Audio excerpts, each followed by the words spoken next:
tous, Sandro Rosata pour une nouvelle vidéo. Aujourd'hui, je vais vous présenter un exercice d'étirement, de stretching d'un muscle particulier qu'on appelle le psoas iliaque. C'est un muscle fléchisseur de hanche qui a tendance fortement à se raccourcir, surtout chez les sportifs qui sont souvent en rétraction, par exemple comme les cyclistes ou les coureurs à pied.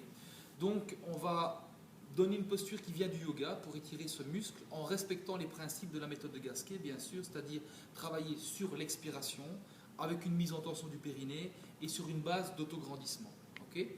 Alors pour la mise en place de cet exercice de stretch de psoas, on va partir de la position assis-talon.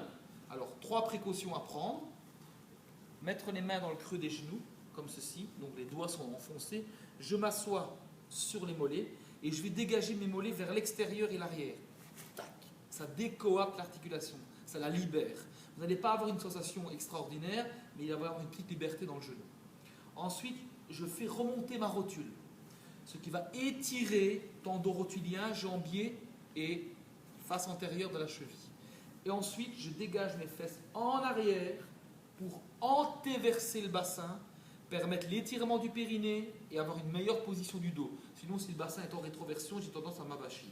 Le dos bien droit, les épaules bien basses, la nuque étirée. De là, je fais la rotation externe contrarée des fémurs, que j'ai déjà présenté dans d'autres vidéos, qui permet d'aller remonter en ayant le bassin rétroversé, cette fois-ci, sans raccourcir les grands droits et sans contracter les fessiers à outrance. C'est un travail plus de transverse, de muscle de cuisse, de rotateur externe. À partir de là, je centre le genou gauche, j'allonge la jambe droite, point de flex. Attention, ça c'est pas bon, c'est trop en avant, ça c'est pas bon, c'est trop plié. Vous devez avoir l'axe du bassin parallèle au sol. Okay, parallèle au sol et parallèle au mur qui se trouve en face de vous. Vous ne pouvez pas être désaxé. Genou tendu, hein, point de flex. De là, flexion du genou, flexion de la hanche. Genou arrive pile poil au-dessus du talon, si vous avez suivi les consignes de départ.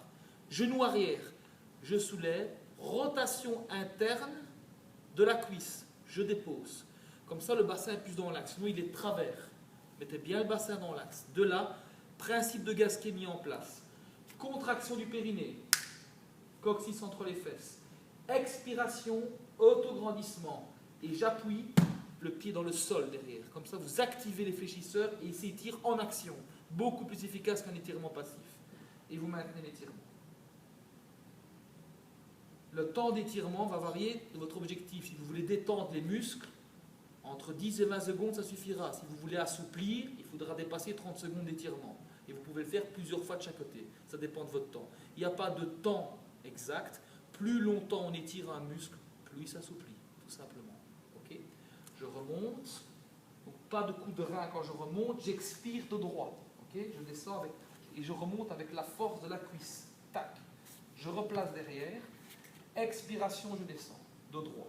Je recommence. Expiration. Je tends la jambe. Je vais un peu plus vite pour la suite. Hein. Vous avez déjà vu. Je descends, rotation interne, autograndissement, périnée expire.